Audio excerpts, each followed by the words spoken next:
Have you got a girlfriend? When are you going to get married? Have you found a job? Annoying, typical questions often asked by our families, friends, neighbors, heck, sometimes even strangers sitting next to us on a bus. Because, duh, we live in Asia. My family often asks me that question because they are concerned with my future. They want to make sure that I have a wonderful and fulfilling life. A life full of blessings. But what are the things that can be considered as blessings in life? The definition of blessing is the thing that produces happiness. In that sense, blessing could mean many things. It could mean having inborn gift or talents. It could mean having friends who care for us. Blessing could also mean having money, being rich. Most of the blessings in life are achievable through effort, by having plans and sticking to it. For me, one of my biggest blessings in life is my big brother. He is my best friend that I could depend on anything at any time. He is irreplaceable. But we took it to a whole new level because we also consider each other as rivals. We always compare our achievements on all kinds of things. How fast we eat our food, how well we do on video games, and even comparing our grades on subjects at school.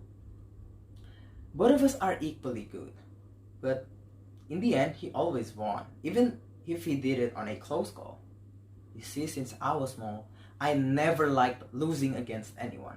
With him breaking each time he won against me annoys me so much that it got us into fights a lot of times. Even though we made up not long after, I still really want to give him a taste of his own medicine. I really want to see his expression when he loses. The thought continued until he unexpectedly stumbled on his national exam score in middle school. Nobody expected that he would get a lower score than his expectation, especially by seeing how well he did since elementary. Now his dream of going to the best high school in town has vanished. It skyrocketed my motivation to prove to him that I can do better. I have 3 years of advantage. I can do this! Ever since then, I created the ultimate plan to defeat him. I studied really hard, took extra lessons, and even went as far as waking at 3 in the morning just to study. I did really well on all the tryouts so far that even at one point, I had no doubt that I could get a far higher score than him. The national exam came up. And guess what? I got lower score than him. I failed to defeat him. I was mocked by my older brother again. It is even worse because I made my whole family worried, and now I'm constantly being compared to my big brother. I felt like a failure. After that huge disappointment, I ran away to my only source of instant happiness, KFC. So I drove myself to the nearest KFC and ordered myself some fried chicken. As I sat down on the table, right in front of me was a poster of Colonel Sanders, the founder of KFC.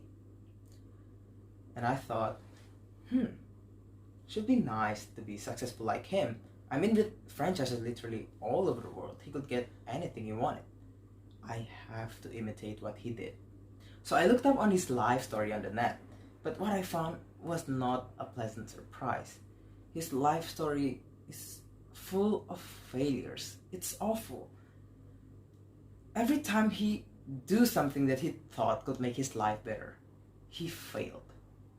His life was so heartbreaking that even at the age of 67, Sanders divorced his wife and was thinking of committing suicide. His life is the epitome of failure. But as he was writing his will, something came over him, and instead he was writing about how good of a cook he was, and thought of what he could have accomplished with his skills. That is the only thing that kept him alive. Sanders starts to cook fried chicken again, and he spends all his time to perfect his fried chicken recipe. He tried, and kept trying to find the perfect formula for his fried chicken recipe. And after 9 years, he finally manages to create the perfect fried chicken. And after all that is history. So what makes Sanders special? Ladies and gentlemen, what he has is persistence. Sanders' life story made me realize that planning everything doesn't guarantee that everything will go smoothly. Sanders may have failed a lot of times throughout his life, but he never gave up. What did he do when the life he designed didn't go as planned? Well, he tried again, and again, learning from his past failures to finally found a way and succeeded. But experiencing failure hurts, sometimes really bad. So how could we overcome failure? How could we develop persistence like Sanders did? What Sanders realized about failure is that each of them can be a stepping stone to something better. That is why each time life breaks him down, he always manages to get himself back up and try again. Failure isn't there to make you give up. Sanders realized that eventually hard work always pays off. So, if once you fall and you manage to bounce back and prevail, I guarantee that you will see failure as a blessing in disguise. I'm Adhira from Indonesian Police Academy. Thank you.